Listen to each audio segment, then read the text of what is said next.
అదే విష్ణువు కాబట్టే మధుసూదనుడు కాగడు. విష్ణవే నమః మధుసూదనాయ నమః త్రివిక్రమాయ నమః వామనాయ నమః. త్రివిక్రముడు ఆయనే, వామనుడు ఆయనే. వామనావతార కథ. 3 అడుగుల నేల కోసం 3 అడుగుల బ్రాహ్మణ కుమారుల్లో వచ్చాడు. బలిచక్రవర్తి దగ్గర నుంచున్నాడు. ఏం కావాలండి, మీకు ఏం కావాలో అది ఇస్తాను అంటే, నాకేం వద్దయ్యా, కేవలం 3 అడుగుల నేల చాలు దానమీయమన్నాడు. బలిచక్రవర్తికి అహంకారం వచ్చింది. సాత్విక అహంకారం అంటారు దీన్ని. అహంకారం 3 రకాలుగా ఉంటుంది. సాత్విక అహంకారం, రాజసాహంకారం, తామసాహంకారం.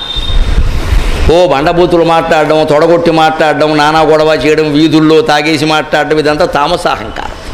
రాజసాహంకారం అంటే రాజకీయాల్లో ఉంటుందండి. అలాగే దానంలో కూడా ఒక్కోసారి ఉంటుందండి. ఒక్కోడు దానం ఇయ్యడు, కానీ వాడి దగ్గరికి వెళ్ళి పక్క వీధిలో రెడ్డి గారు ఇచ్చారండి ఏ బాబు అంటే, ఆయన ఇచ్చాడా, మనం ఇవ్వకపోతే ఎలాగా, ఆయన ఎంత ఇచ్చాడు, 10,000, నేను 15,000 ఇస్తా అంటాడు. అదే రాజసాహంకారం.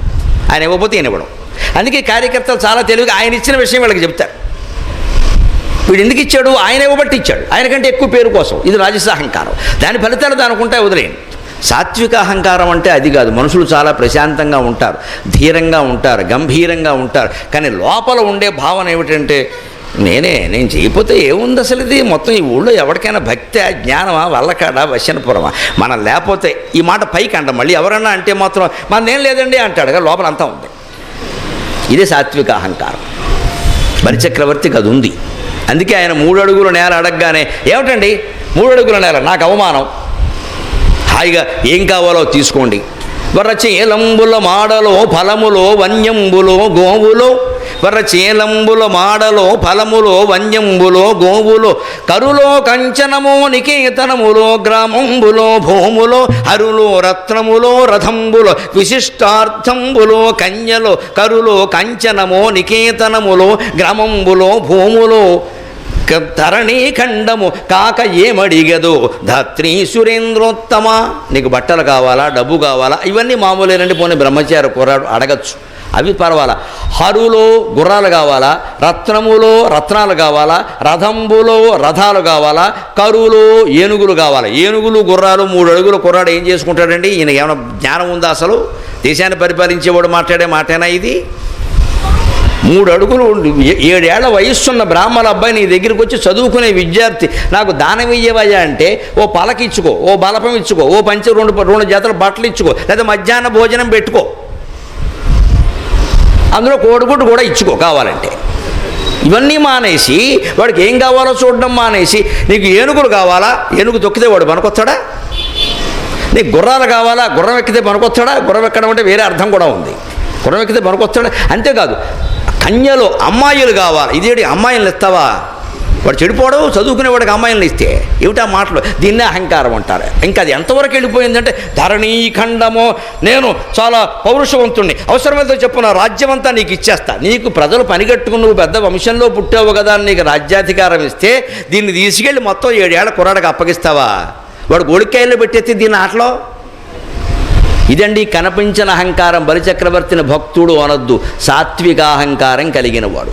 ఆ అహంకారం ఎక్కడుంటుందండి మీరు ఆలోచించండి. అహంకారమేనా, అభిమానమేనా, అన్ని భావాలు కూడా మన మనస్సులో ఉంటాయి, మెదడులో ఉంటాయి. మెదడు ఎక్కడుందండి? బలిచక్రవర్తికి శిరస్సులో ఉంది. అందుకని ఆయనకి అక్కడే పాదం పెట్టాడు, ఆ అహంకారం పోవడం కోసం. భగవత్పాద స్పర్శ కలగగానే ఆ అహంకారం పోయింది. మనకి ఎవరికైనా విష్ణుమూర్తి ప్రత్యక్షం అయితే ఆయన పాదం పెట్టడు, వాడు పెడితే మోకాల మీద పెడతాడు. ఎందుకంటే మన మెదళ్ళు అక్కడే ఉంటాయి. మరి మెదడులోనే కదా అహంకారం ఉండేది, అందుకే మెదడు మీద పెట్టాలి. మెదడు ఇక్కడ ఉంది కాబట్టి వాడికి అక్కడ పెట్టాడు, మనకి ఇక్కడ పెడతాడు. కథ అర్థం కాని వాడు ఏమంటాడు, కమ్యూనిస్ట్ అయితేనో, అబ్బబ్బే బలిచక్రవర్తి ఏమో రాక్షసుల రాజ్యం అండి, దాక్షిణాత్య ప్రజలండి, విష్ణుమూర్తి ఏమో ఉత్తరాది వాడండి, ఆయన వచ్చి ఈయన కిందకి తొక్కేసాడండి, అంత తొక్కేస్తే తొక్కివేయబడేవాడా బలి? అజ్ఞానం లేకుండా మాట్లాడడం. కథ వెనకాల ఉండే తాత్వికత అర్థం చేసుకోవాలి. భాగవతం పురాణ కథలన్నీ కూడా వేదాలలో ఉండే విశేషాలను అర్థం చేయడం కోసం రూపకల్పన చేసి మనకు అందించారు. కానీ అవన్నీ మొత్తం చారిత్రకంగా పక్కాగా ఓ చోట జరిగిపోయాయని విచిత్రపు వాదనలు చేయకూడదు, మూర్ఖత్వం అంటారు దాన్ని. ఆ కథ తత్వం గ్రహించుకో, విషయం వదిలేసి అంతే. ఇంకా గజేంద్ర మోక్షం ఎక్కడ జరిగింది, బలిచక్రవర్తి కథ ఎక్కడ జరిగిందని పారిపోయి అక్కడ నువ్వు పువ్వు ఆకు పెట్టేస్తే ఉపయోగం ఏం లేదు. ఇక్కడ కథ తెలుసుకో. మన మనస్సులో అహంకారం ఉంటుంది, సాత్విక అహంకారం కూడా ఉంటుంది. మంచివాళ్ళమే, కానీ నా అంత మంచివాళ్ళు లేరు, అది ఉంటుంది. నా అంత మంచివాళ్ళు లేరు, నన్ను అందరూ మంచివాళ్ళు అంటూ ఉంటారు. ఇంత అహంకారం ఏది చెప్పడం అంటే, ఎవరైనా ఒకళ్ళు అనకపోతే ఆవిడ కోపం వచ్చేస్తుంది వెంటనే. ఇంకా అలాగ బలిచక్రవర్తికి అహంకారం ఉంటే దాన్ని పోగొట్టడం కోసం వామనుడు ఏమయ్యాడు? త్రివిక్రముడయ్యాడు. ఆ త్రివిక్రముడై ఆయన అందించిన సారాంశం ఏమిటండి? వామనక త్రివిక్రమక. వామనుడు అంటే 3 అడుగులు నేడగడం కాదమ్మా, మనిషి కూడా 3 అడుగులే ఉన్నాడు, ఇంతెత్తే ఉన్నాడు. సరిగ్గా దాని ఉద్దేశం ఏమిటండి? ఆయనే చెబుతాడు స్పష్టంగా, ఒంటివాడ నాకు 2 అడుగుల మేర చాలు సొమ్ము మేర వల్ల కొర్కదీర బ్రహ్మకు కటి ముట్టెద దాన కుతుక సాంద్ర దానవేంద్ర. నేను ఒక్క చిన్న కుర్రాన్నయ్యా, నాకేదో ధరణీఖండం అంటావు, ఏనుగులు అంటావు, గుర్రాలు అంటావు, గాడిదలు అంటావు, నాకెందుకయ్యా అవన్నీ పని లేక 3 అడుగుల నేల ఇవయ్యా చాలన్నాడు. ఎందుకని? 3 అడుగుల నేల సరిగ్గా మీరు కొలిచి చూసుకోండి. మీ ఇంట్లో మీరు పూజకి కానీ, జపానికి కానీ, పారాయణకి కానీ, ధ్యానానికి కానీ కూర్చున్నప్పుడు సరిగ్గా మీ చుట్టూ ఉన్న నేల మీరు కొలిచి చూసుకోండి. 3 అడుగులే ఉంటుంది. 2 అడుగులు తక్కువ, 4 అడుగులు ఎక్కువ.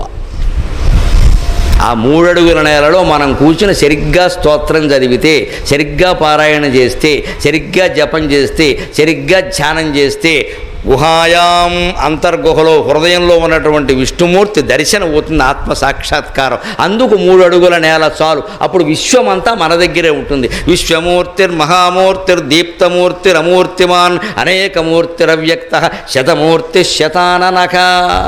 భగవంతుడు ఎక్కడో ఉన్నాడు అనుకుని క్షేత్రాలు తీర్థాలు తిరుగుతూ ఉంటామే, ఏదో ఓపుకుంటే తిరగచ్చు, కానీ తిరగలేని వాళ్ళు బాధపడక్కర్లేదు. ఎక్కడున్నాడు? చాలా స్పష్టంగా వామన చరిత్రలో చెబుతాడు ఆయన. కోర్కెదీర బ్రహ్మకు కటి ముట్టెదా. నువ్వు నాకు 3 అడుగుల నేల ఇస్తే నేను అక్కడే కూర్చుని ధ్యానం చేసి సాధన చేసి బ్రహ్మ పిలక పట్టుకుంటా. బ్రహ్మ పిలక అంటే ఏమిటి? బ్రహ్మదేవుడు ఎక్కడున్నాడు? 14 లోకాల్లో సత్యలోకం పైన ఉంటుంది. సత్యలోకంలో బ్రహ్మదేవుడు ఉంటాడు. ఈ మాట ఏమో పాతాళ లోకంలో జరిగింది. పాతాళ లోకానికి సత్యలోకానికి మధ్యలో 12 లోకాలు ఉన్నాయి. ఇది అది కలిపితే 14 లోకాలు. అంటే విష్ణుమూర్తి ఏం చెబుతున్నాడు? ఇక్కడ ఉన్న చోట నిలబడి అవసరమైతే బ్రహ్మదేవుడు పిలకని నేను పట్టుకోగలనయ్యా అన్నాడు. అంటే అర్థం ఏమిటి? మనం ఉన్న చోటే ఉండి ఇంట్లోనే కూర్చుని మన పూజా మందిరంలోనే కాస్త శుభ్రమైన చోట కూర్చుని ఎవరూ ఇబ్బంది పెట్టకుండా ఈ యథవ సెల్ ఫోన్ అవతల బారేసి ఎవరిని కాసేపు రావద్దని చెప్పి ఒక రోజుకో పావు గంట అరగంట కేటాయించుకుని మన హృదయంలో ఉండే ఆత్మ మీద దృష్టి పెట్టాలండి. మనం ఆలోచన ఆగిపోవాలి. ఆలోచన ఆగిపోతే భగవంతుడు దొరికినట్టే, అంతకంటే అదృష్టం లేదు. నాకే అది కాలేదు కాబట్టి నేను ఎక్కువ మాట్లాడలేను ఆ విషయం మీద. నేను చేస్తున్నది సాధనే.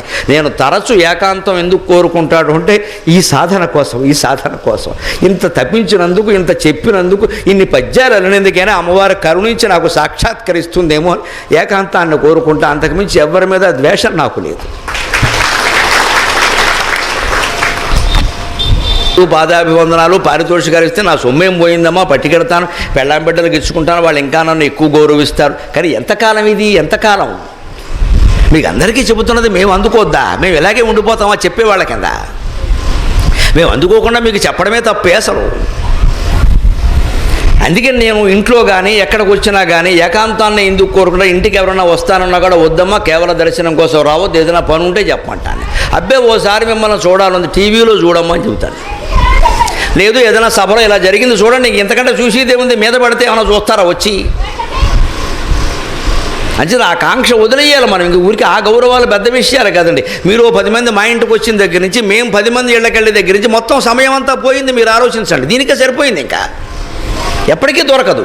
కానీ నాకు వామన చరిత్ర చదివినప్పుడు అలా గుర్తొచ్చినప్పుడు ఆ బాధ ఏమిటంటే, మనం 100 సార్లు చెబుతున్నామో ఇప్పటికీ ఓ చోట 3 గంటల సేపు కూర్చుని మనం చేయలేకపోతున్నాం. మనకి చెప్పే అర్హతుందా? సరిగ్గా శ్వేతాశ్వతరోపనిషత్తులో చెబుతారు, కఠోపనిషత్తులో చెబుతారు భగవంతుడు ఎక్కడున్నాడు అంటే, అంగుష్టమాత్ర పురుషక సదా జనానాం హృదయే సన్నివిష్టక తం స్వాశరీరాత్ ప్రవృహేత్ ముంజాది వేషీకాం ధైర్యేణ అంటారు. అంగుష్టమాత్ర పురుషక, బొటనవేలంత ఆకారంలో ఈ దేహంలో క్షేత్రజ్ఞుడు, కూటస్థుడు, సాక్షి, ఈశ్వరుడు అని దేవుడు ఉన్నాడు నీ హృదయంలో. మన హృదయంలో, అన్ని జీవుల హృదయాల్లో ఉన్నాడు. కప్పలు తేళ్ళు పట్టుకోలేవు, మనుషులు పట్టుకోగలరు. మానవ జన్మ గొప్పదంటే ఉద్దేశం అది. మనం సాధన చేస్తే దొరుకుతాడు, వాటికి దొరకడు, అవి ఇంకో జన్మ ఎత్తాల్సిందే. ఇప్పుడు సాధన విధానం తెలియదు, మనకు తెలుసు. కాబట్టి మనం దానికోసం సమయం కేటాయించాలి. సదా జనానాం హృదయే సన్నివిష్టక, అన్ని జీవుల హృదయాల్లోనూ ఉన్నాడు. త్వం స్వాశరీరాత్ ప్రవృహేత్, అతన్ని నీ సొంత శరీరం నుంచి వేరు చేయన్నాడు ఆత్మని. ప్రవృయత్ అంటే వేరు చేయడం. ఎలాగట? ముంజాది వేషీకాం ధైర్యేణ. బ్రాహ్మణులు మన ఇంటికి వచ్చినప్పుడు ఈ శుభకార్యాల్లోనూ అశుభకార్యాల్లోనూ కూడా సందర్భాల్లో దర్భగడ్డి వాడతారు. ఆ దర్భగడ్డిని వాళ్ళు ఏం చేస్తారంటే ఈయన తీసేస్తారు. అరిటాకులు కూడా చూడండి, ఒక్కోసారి కింద ఈయనే బాగా లావుగా ఉంటే తినడానికి అడ్డంగా ఉంటుంది, ఎత్తుగా అది. అందుకని ఇలా తీసి వెనకాల నుంచి ఈయన తీస్తారు. అరిటాకు ఈయన తీయడం తేలిక, ఎందుకంటే లావుగా ఉంటుంది. కానీ దర్భగడ్డి ఈయన తీయడం చాలా కష్టం. కానీ బ్రాహ్మణులు పురోహితులు వాళ్ళకెంత అభ్యాసము అంటే ఇలా పట్టుకుని 2 రొబ్బలు ఇలా పట్టుకుని చక్కగా రొబ్బలు పాడవకుండా ఈయన తీసేస్తారండి. వాళ్ళకి ఆ అభ్యాసం ఉంది. అలాగా వ్రతాలు పూజలు మొదలైన వాటిలో దర్భగడ్డిని పట్టుకుని 2 రెమ్మలు అలాగే ఉంచి మధ్యలో ఈయన లాగినట్టుగా నీ మనస్సుని, బుద్ధిని, శరీరాన్ని, అంతఃకరణాన్ని, అహంకారాన్ని అన్నిటినీ అలా అట్టిపెట్టి ఆత్మ అనేదాన్ని లాగవయ్యా, నీకు దమ్ముంటే ధైర్యం ఉంటే ఆ ప్రయత్నం చేయవయ్యా, దేవుడు దొరుకుతాడని చెప్పి. అది మేము చెబితే వచ్చేది కాదు, మేమెవరమో చేసి మీ నెత్తి మీద చేయబట్టినంత మాత్రం రాదు, అది కూడా అజ్ఞానమే. మనం చేస్తేనే వస్తుంది, అది ఎవరి మటుకు వారికే. అది ఎవరికైనా చేయబట్టి ఒకవేళ మాకు శక్తి ఉండి మా బోటు గురువులు ఎవరో పోనీ స్వామీజీలు ఎవరైనా సరే ఆ తపశ్శక్తి ధారపోసారంటే వాడి దగ్గర ఉండదు, ఇంకా అనుమానం ఏం లేదు. అది శక్తి అంటే పవర్ ఇది ట్రాన్స్ఫరబుల్. విద్యుత్ అమ్ముకోవట్లేదా, కొనుక్కోవట్లేదా? శక్తి ట్రాన్స్ఫరబుల్ అంటే నీకు ఇచ్చానంటే నాకు ఉండదమ్మా, అది నీకోసం ధారపోసేయమంటావా? నేను నాశనం అవ్వాలా? ఎలా ఇస్తాం? ఎందుకు ఇస్తారు? ఇవ్వకూడదు, అది ఇచ్చేది కదా. మీరు ఎవరి మటుకు వారు సాధన చేసుకోవాల్సింది. అందుకని ముంజాది వేషీకాం ధైర్యేణ, దాన్ని ఎలా చేయగలమంటే ధైర్యేణ అంటే ధీరత్వం. ధీరత్వం అంటే ఏదో వీరత్వం, పరాక్రమం కాదు. అక్కడ దేనికి చలించకుండా ఉండడం. ఎంత డబ్బు రాని, ఎన్ని రకాల ప్రలోభాలు ఎవరు పెట్టని, పదవులు, పీఠాలు, ఎన్ని రకాల ఆఫర్లు అంటారే, అవకాశాలు ఎన్ని రాని, చలించకుండా నాకు అక్కర్లేదు. నేను వినాయక స్వామి సాక్షిగా చెబుతున్నా, 10 రోజుల క్రితం ప్రభుత్వంలో ఓ పెద్ద మనిషి నన్ను సభలో కలిసి, ప్రభుత్వంలో బాగా మంత్రి స్థానంలో ఉన్నాయన, అన్ని విధాల పలుకుబడులు ఉన్నాయన, మీకు ఏదో ఒకటి చేద్దామని ముఖ్యమంత్రి గారు నేను అనుకుంటున్నామండి, ఖచ్చితంగా మీకు ఈ బాధ్యత ఇస్తే అంగీకరిస్తారా అని నా చెవిలో వేశాడు. ఇది అయ్యాక చెప్తానని చెప్పాను నేను, ఎందుకంటే బుర్రపాడవకుండా. అయిపోయిన తర్వాత చెప్పేశాను, నేను స్వేచ్ఛగా ఉండడం మీకు ఇష్టం లేదా అని చెప్పాను, మొహమాటం లేకుండా నిర్ద్వంద్వంగా తిరస్కరించాను. నాకేం మొహమాటం లేదు. ఏదో అప్పగిస్తారండి, ఏం చేస్తాను దానికి? అక్కడ పరిస్థితులు ఏం లేవు. వాళ్ళు సొమ్ము ఏం పోయింది, ఎన్నికలు కదా, ఇస్తూ ఉంటారు. ఇలాగే మనం తీసుకున్నాం అనుకోండి, ఇక నేను స్వేచ్ఛగా ప్రవచనం చెప్పే అవకాశం లేదు. ఇక వారి గురించి చెప్పాలి ఇక్కడ. లేదా ఎక్కడికో పెడితే ఈ పని మానేసి వెళ్ళామంటారు. ఇప్పుడు నా ప్రయాణాలు, నా ఆరోగ్యం అంతా నా పద్ధతులు నేను నిర్ణయించుకుంటున్నా. ప్రభుత్వం తరఫున ఇచ్చిన ఏదైనా బాధ్యత, పదవు అంగీకరించామనుకోండి, నేను నిర్ణయించుకుంటుందమ్మా, వారు నిర్ణయిస్తాను. నేను స్పష్టంగానే అమ్మవారి సాక్షిగా, అయ్యా మీకు నా ఎందు అభిమానం ఉంది, అలా ఉండనేయండి, అది అలాగే ఉండనేయండి. నేను ఇప్పుడు చేస్తున్నాను కదా, భాష కోసం చేసేది నేను ప్రతిరోజు టీవీలో 23:30 గంటల్లో కలుద్దాం, అంతవరకు తెలుగు మాట్లాడదాం అని చెబుతున్నా. మాట్లాడేవాడికి అది సరిపోదా? ఇంకా ఊరూరికి తెలుగు అని జెండా పట్టుకోవాలి. నేను పట్టుకుంటే అయిపోతుందా? నా పని పాడవడం తప్ప. దేవుడు పేరు మీద, భాష పేరు మీద నేను చెబుతూనే ఉన్నానండి, అది చాలండి. నా స్వేచ్ఛను పాడు చేయకండి. ఆ పెద్ద మనిషి నిజంగా ఎంత సహృదయుడంటే, నాకు తెలుసండి మీ ప్రవృత్తి, నిజంగా మీరు చెప్పింది నిజం, అది పాడవుతుంది. ఏదో మాకో తాపత్రయం అండి, మీకు ఏదైనా చెయ్యాలని. ఈ మధ్య ఆయన కూడా అంటే నాకేదో అనిపించింది చెప్పాను, ఏమనుకోకండి, నన్ను ఇలా ఉండనేయండి అన్నాను. ఎంత స్వేచ్ఛగా, ఎంతమంది జనం నా మాట కోసం ఇక్కడికి వచ్చారమ్మా, అంతకంటే పెద్ద పదవి ఉంటుందా? ప్రతిరోజు నాకు ఈ జనసాంగత్యం ఉంది, ఎంతమంది వింటున్నారు చాలు. ఇంతకంటే గర్వించడానికి ఇది చాలు, ఆనందించడానికి ఇది చాలు, ఇంతకంటే ఏం అక్కర్లేదు. ఇదే ధైర్యేణ అంటే అర్థం నేను చేసే మీకు చెబుతున్నా. మనకు అవసరం లేనివి మనకు అవసరం లేదు. ఎంత ప్రలోభ పెట్టినా, ఏం చేయని, ఏ రకంగా అనని మనకు అవసరం లేదు. మనకు ఉన్న డబ్బు చాలు, ఉన్న బంగారం చాలు, ఉన్న పొలం చాలు, అసలు ఉన్న శరీరం చాలు, ఇంకేం అక్కర్లేదు. ఈ ధైర్యం ఉంటే అలా ఒంటరిగా కూర్చొని జపమో, తపమో, ధ్యానమో చేస్తే ఎప్పటికైనా ఆత్మసాక్షాత్కారం అయితే ఈ ప్రవచనానికి, విన్నదానికి, చెప్పిన దానికి అది సార్థకత్వం. కానీ ఇంకేవో పదవులు, పీఠాలు, ఇంక దేనికి ఇవన్నీ? ఇక్కడ ఇది త్రివిక్రమ వామన అంటే 3 అడుగుల నేల చాలు అన్నాడు ఆయన. మీరు జపం చేసినా, తపం చేసిన 3 అడుగులు చాలు అనండి. త్రివిక్రమాయ నమః, వామనాయ నమః, ఋషికేశాయ నమః, శ్రీధరాయ నమః, ఋషికేశాయ నమః. ఆ 2 జంట నామాలు. ఎందుకని? శ్రీధర అంటే లక్ష్మీదేవిని ధరించిన వాడు, కోటీశ్వరుడు. ధరించాడంటే బాగా ఎనప్పటి నుండే డబ్బు ఉంది, బ్యాంకులో కూడా ఉంది, బ్రహ్మాండంగా స్విస్ బ్యాంకులో కూడా ఉంది. అప్పుడు ఎలా ఉండాలి మనిషి? ఋషికేశాయ నమః. ఋషిక అంటే ఇంద్రియాలు. ఈశ అంటే ప్రభు. ఇంద్రియాలను అదుపులో పెట్టుకోవాలి డబ్బున్న వాళ్ళందరూ ఖచ్చితంగా, లేకపోతే ఆ డబ్బు దుర్వినియోగం అయిపోతుంది. బాగా డబ్బు ఉంది కదా అని పిల్లలకి రకరకాల స్వేచ్ఛ ఇచ్చేసి క్రెడిట్ కార్డులు ఇచ్చేసి అందులో 3 లక్షలు 4 లక్షలు బ్యాలెన్స్ పెడుతున్నారు. వాడు చెడిపోవడానికి అది సరిపోదా అండి?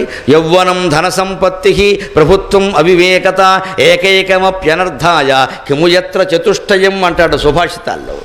మనిషి చెడిపోవడానికి 4 ఉన్నాయి. 4 ఏ ఒక్కటి ఉన్నా చాలుట, 4 అక్కర్లేదుట. యౌవనం, మనిషి చెడిపోవడానికి యౌవనం చాలన్నాడు. పొగరెక్కిపోతూ ఉంటాడు పైలా పచ్చీసు. ధన సంపత్తికి డబ్బు చాలా ఒక్కటే అన్నాడు. ప్రభుత్వం, ఇంట్లో అధికారం, బయట అధికారం, 4 ఫ్రెండ్స్ కూడా ఉండడం, జై జై అంటూ ఉండడం, ఇంకేం అక్కర్లా, అది కూడా చాలు. ఆ పైన అవివేకం ఉంటే ఇక చెప్పక్కర్లేదు అన్నాడు. ఈ 4 ఏ ఒక్కటి ఉన్నా చాలు చెడిపోవడానికి. 4 ఉంటే చెప్పేది ఏముంది అన్నారు. చాలామంది ధనవంతుల పిల్లలకి 4 ఉన్నాయి, అందుకని బాగుపడడం చాలా కష్టం. డబ్బు ఉంది, తండ్రి ఇచ్చాడు, అధికారం కూడా ఇచ్చాడు, ఈయన ఏం చెప్పడానికి వెళ్ళేది వాడు వినడు. అవివేకం సరే డబ్బున్న వాళ్ళకి పుట్టుకతో వచ్చేస్తుంది, అహంకారం వచ్చేస్తుంది. యవ్వనం సరే వచ్చేసింది, గేదెకి వచ్చింది, దున్నపోతకు వచ్చింది, మనకు రాదేమిటి? యవ్వనం రావడానికి విశేషం ఏముందండి? వస్తుంది. కానీ 4 కలిసి మనిషిని జరగొడుతున్నా లేదా? అందుకే డబ్బు ఉన్నప్పుడే ఆపదలందు ధైర్య గుణము అంచెత సంపదలందు తాల్మిజున్. డబ్బు ఉన్నప్పుడే మనం కాస్త కిందికి దిగి ఉండాలి.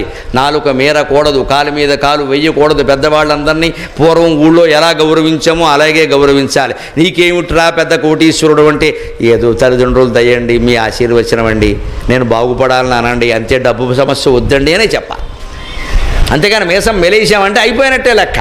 అందుకే హృషికేశాయ నమః, శ్రీధరాయ నమః, హృషికేశాయ నమః. నువ్వు శ్రీధరుడు అయినప్పుడు హృషికేశుడిలో ఉండు, గర్వించకు. పద్మనాభాయ నమః, దామోదరాయ నమః. పద్మనాభుడు అంటే పద్మం, విష్ణుమూర్తి యొక్క నాభియందు పద్మం వస్తుంది. సరిగ్గా దాని ఉద్దేశం అండి ఈ సృష్టి క్రమం అంతా అందులో చెప్పారు. ఆయన నాభి, ఆ నాభి నుంచి తామరతూడు కదా నాభి నాళం, ఆ నాళం చివర పద్మం, పద్మంలో బ్రహ్మ. తొలి శిశువు బ్రహ్మ అంటే అంతే కదా. తల్లి కడుపులో శిశువు ఎలా పుడుతున్నాడండి, ఎలా బయటకు వస్తున్నాడో ఆలోచించండి. తల్లి కూడా మొట్టమొదట ఆ శిశువు, ఆ వీర్యకణం పడినప్పుడు శిశువు రూపొందడం ఉంటుంది. ఈ బొడ్డుకుండే తాడు దగ్గరే వస్తుందమ్మా, అది నాభి దగ్గరే ఏర్పడుతుంది. చిన్న తామర తూళ్ళలాగే ఉంటుంది ఆవిడ దగ్గర, ఇలా కొసలాగా. అది కొంచెం క్రమంగా ఆ వీర్య బిందువు పడగానే శిశువు అలాగా కలనై పేదనై ఇచాలనై అని భాగవతంలో పోతన గారు చెబుతాడు. అలా నెమ్మదిగా ఇలాగా జలగా ఉండి గడ్డ కట్టి నెమ్మదిగా ఒక పిండంలా తయారవుతుందండి. అది కాస్త తయారవడం ఎక్కడ, నాభికి సంబంధించిన నాళంలోనే తయారవుతుంది. ఆ నరం అన్నమాట. అది కాస్త ఉబ్బుతుంది. అదే గర్భం వచ్చింది, గర్భిణీ అయిందంట. అది క్రమంగా పెరుగుతుంది సరిగ్గా. ఆ నాభీనాళం సరిగ్గా బొడ్డు తాడు తెలుగులో. ఆ బొడ్డు తాడుగా ఉన్నదాన్ని పెరుగుతున్న కొద్దీ శిశువు లోపల ప్రవేశించాక ఉమ్మ నీరు చేరుతుంది. ఆ ఉమ్మ నీటిలోనే శిశువు ఉంటాడు. అందుకే గర్భం ధరించిన వాళ్ళని మన తెలుగులో ఏమంటారు? నీళ్లు వసుకుంది అంటారు. పొరపాటు మాట. నీళ్లు పాలు పోసుకోరు, మనకి తెలియక వాడుతున్నాం. నీరు మోసుకుంది అనాలమ్మా. నీరు మోసుకుంది, నీరు పోసుకోలేదు. నీరు మోసింది మాట అది. నాచన సోమన ఉత్తర హరివంశంలో వాడతాడు. నీరు మోసుకొని ఏ నీరజాతే క్షణ అంటాడు. నేను కావ్యంలో 10 ఏళ్ల క్రితం చదివి ఆశ్చర్యపోయా, ఇదే మాట మన వాళ్ళందరూ పొరపాటు వాడుతున్నారా అని. నీరు మోసుకొని, ఏమిటి నీరు మోసుకోవడం? ఉమ్మ నీరు మోసుకుంది ఆవిడ. శిశువు కడుపులో పడగానే ఉమ్మ నీరు వస్తుంది. ఎందుకంటే బిడ్డ పిండం ఎంత ఉంటుందండి, ఆ పిండం నీటిలో తేలుతూ ఉండాలి. సరిగ్గా మీరు గమనించండి. ఆ నీటిలో తేలే పిండం జీవుడు, ఆ పాల సముద్రంలో తేలేటువంటి బ్రహ్మాండం పరమేశ్వరుడు శ్రీ మహావిష్ణువు. ఆయన చుట్టూ పాల సముద్రం అంటే అర్థం. ఆ పాల సముద్రమే తల్లి కడుపులో ఉమ్మనీరు. మన జీవుడుగా మనం జీవుడైతే ఆయన దేవుడు. మనకేమో చిన్న ఉమ్మనీరు గొట్టం చాలు, ఒక లీటర్ నీళ్లు చాలు. ఆయనకి సముద్రం కావాలి. ఎందుకంటే ఈ జీవుడు ఆ దేవుడు. ఇది వ్యష్టి, అది సమష్టి, కొలతలో తేడా. అందుకని శిశువు ఎలా పుడతాడు అనే విషయాన్నే మనకి విష్ణుమూర్తి యొక్క పడుకున్న క్రమం, ఆ పద్మనాభం ఈ పద్ధతిలో చెప్పారు. ఇలా ఉంటుంది అబ్బాయి అని చెప్పేసి. అందుకే తల్లి కడుపులో బొడ్డు తాడు ఏర్పడుతుంది. ఆ తాడు నాడం అది కాస్త గట్టి పడుతుంది, పొడుగు అవుతూ ఉంటుంది, లావు అవుతూ ఉంటుంది. అది లావు అవడం వల్ల ఇప్పుడు పొట్ట ఎక్కువ కనపడుతుంది, లేకపోతే ఎందుకు కనపడుతుంది? అక్కడ ఉమ్మనీటిలో శిశువు తేలుతూ ఉంటాడు. క్రమంగా 2వ నెల, 3వ నెల, 4వ నెల రాగానే చెవులు, కాళ్ళు, ముక్కులు అన్నీ ఏర్పడిన కొద్దీ ఇంకా లావు అవుతున్న కొద్దీ ఇవిడికి కాస్త 9వ నెలకి భారంగా ఇక మొత్తం 2 మనుషులు అన్నట్టుగా ఉంటుంది ఆవిడ. అందుకే గర్భిణిని సంస్కృతంలో దౌహృది అంటారండి. ఎంత గొప్ప భాషో సంస్కృతం. దౌహృది, 2 హృదయాలు ఉన్నాయమ్మా నీ దగ్గర, జాగ్రత్తగా ఉండాలి. నీ ఒక్క హృదయం కాదు, 2 హృదయాలు ఉన్నాయి. దౌహృది. అందుకని అలా ఉన్నటువంటి శిశువు సరిగ్గా గమనించడం, సరిగ్గా ఆ నాభినాళమే బాగా ఉబ్బుతుంది, బొడ్డుతాడు. చివరికి శిశువు బయటకు వస్తున్నాడు. ఆ బయటకు వచ్చినప్పుడే పుష్పం. నేను ఇంక ఎక్కువ వివరిస్తే బాగుండదు, పుష్పవతి అనే మాట వాడతారు. ఎందుకో మీరు ఆలోచించుకోండి. పుష్పవతి అయ్యాకే సంతానం కలుగుతుంది. అందుకనే పుష్పం కమలం. ఆ కమలంలో తొలి శిశువు బ్రహ్మ. ఆయన నాభీనాళం ద్వారానే బ్రహ్మదేవుడు వచ్చాడు. ఇక్కడ జీవుడు కూడా తల్లి నాభీనాళం ద్వారానే, బొడ్డుతాడు ద్వారానే బయటకు వస్తున్నాడా లేదా? బయటికి రాగానే బొడ్డుతాడు కత్తిరించారా లేదా? ఆ బొడ్డుతాడు కత్తిరించకపోతే ఎప్పటికీ తల్లిని పట్టుకుని వేలాడుతూ ఉండాలి మనం. ఆవిడ శరీరంలో భాగం మనం. తండ్రి పుట్టుకకి కారణం, కానీ తల్లి అలాంటిది కాదండి. ఈ శరీరం మొత్తం ఆవిడదే, శరీరం మొత్తం ఆవిడదే. అంత అనుబంధం ఉంది కాబట్టి అమ్మో అమ్మో అమ్మో అని ఏడుస్తూ ఉంటాం. మాతృదేవోభవ ముందని పితృదేవోభవ తర్వాత నాడు. తండ్రి తక్కువని కాదు, అక్కడ ప్రాధాన్యాల విషయానికి వస్తే తల్లిదే ప్రాధాన్యం. అని శరీరమే ఆవిడది. లేదా బొడ్డుతాడు ఒక్కటి కొయ్యకపోతే ఎప్పటికీ వేలాడవలసిందే, వేరే దిక్కు లేదు ఇక్కడ. అంచేది ఆ బొడ్డుతాడు పట్టుకుని మనం వేలాడినట్టే బ్రహ్మదేవుడు ఈ బొడ్డుతాడు పట్టుకుని ఆయన పైన వేలాడుతున్నాడు. అంతకంటే ఆయన తొలి శిశువు. అంటే జీవుడుగా వ్యష్టిగా నువ్వు మీ అమ్మకు శిశువు, ఆయనకి సమిష్టిగా బ్రహ్మదేవుడు శ్రీ మహావిష్ణువుకు శిశువు. ఇప్పుడు పద్మనాభగా అంటే సృష్టి క్రమాన్ని మొత్తం వివరించారు. అందుకే విష్ణు సహస్రం సృష్టి రహస్యం అని చెప్పారు. అటువంటి పద్మనాభుడు అంటే పద్మం పైగా సంపదకి సంకేతం. లక్ష్మీదేవి అందులో పుట్టింది. ఐశ్వర్యవంతుడు, సంతానం ఉన్నవాడు, ప్రజాపతి అయినవాడు. ఆయనే ఒక్కోసారి దామోదరుడు అవుతాడు. దామోదరుడు అనే మాట మామూలుగా అన్ని చోట్ల ఉండదు, కానీ బ్రాహ్మణ వర్గాల్లో ఉంటుంది. వైదికం పురోహితుల వర్గాల్లో వాడో దరిద్ర దామోదరుడు అంటారు. అంటే బ్రాహ్మణుల లెక్కలో ఏమిటంటే దామం అంటే యజ్ఞోపవేతం. వాడికి పిల్లని ఇచ్చారని ఏమిస్తారో దామం తప్పితే ఏం లేదు. అంటే యజ్ఞోపవేతం తప్పితే వాడికి ఏం లేదు. ఇక్కడ చెంటు పొలం లేదు, గజం స్థలం లేదు, పిల్లని అవడెత్తాడు. అందుకని వాడో దరిద్ర దామోదరుడు, ఈ తాడు తప్పితే ఏమీ లేదంట. అది దామోదరుడు. నువ్వు పద్మనాభుళ్ళ ప్రజాపతిలా పరమ ఐశ్వర్యంతో ఉన్నా సరే, అలాగే యజ్ఞోపవేతంతో మిగిలినా సరే, ఒకే రకమైన యోగస్థితిలో ఉండు. అంటే మనకు ఐశ్వర్యం ఉండని లేకపోని, పిల్లలు ఉండని లేకపోని. పద్మనాభుడు సృష్టి మొత్తానికి అధిపతి అండి. దామోదరుడు అంటే తానే దరిద్రుడయ్యాడు, పిల్లలున్నా పోషించలేడు. అందుకని పిల్లలు లేని వాళ్ళు ఎవరు దయచేసి బాధపడకండి. దేవతలెవరికి పిల్లలు లేరు. పిల్లలు లేని వాళ్ళు దేవతలతో సమానం, సంతోషించాలి. అంతేగాని ఎక్కడికో వెళ్ళడం, ఎవరో అనడం, ఎన్నున్నా పిల్లలు లేకపోతే ఏం లేదమ్మా, వచ్చిన నష్టం ఎలా. ఉన్నవాళ్ళు ఎవరు సుఖంగా లేరు, మీరు ఎంక్వైరీ చేయండి. పిల్లలు ఉన్నవాళ్ళు ఎవరు సుఖంగా లేనంత వరకే లేరని ఏడుపు, ఉన్నాక అన్నీ ఏడుపులే.